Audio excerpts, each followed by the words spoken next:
শ্বশুরবাড়িতে সারাদিন খেটে মরেন না কেন, দিন শেষে আপনাকে শুনতে হবে আপনি কাজের নয়, আপনি কোনো কিছু ঠিক মতো করতে পারেন না, আপনি একটা অলস মেয়ে। সারাদিন সংসার সামলাবে, সন্তান সামলাবে আর সবকিছু করবে, তাদের আবার কিসের রেস্ট? আর দিন শেষে এত কাজ করার পরেও কারোই মন পাবেন না। যাই হোক, সকাল থেকে সন্ধ্যা অবধি সংসারের অনেক কাজই আমাকে করতে হয়।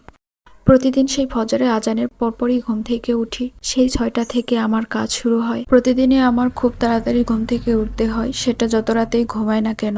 প্রতি রাতে আমার ঘুমাতে ১:৩০ থেকে ২টার মতো বেজে যায়, তারপরেও সে একই টাইম থেকে উঠতে হয়। কতদিন হলো যে রাতে শান্তি মতো একটু ঘুমাই না। জীবন মানে দুঃখ, কষ্ট সবকিছুই আসবে, সবকিছু মেনে নিয়ে সামনের দিকে যেতে হবে, এটাই জীবন, কিছুই করার নেই। জীবন মানে অনেক পরিশ্রম করতে হবে, ধৈর্য ধারণ করতে হবে। জীবন এত সহজ না যে সবকিছু সবাই তোমার মুখে তুলে দিবে। বিয়ের পর প্রত্যেকটা মেয়ে সবকিছু শিখে যায়, যেমনটা শিখে যায় সব কাজ, তেমনটা শিখে যায় ধৈর্যও ধরতে।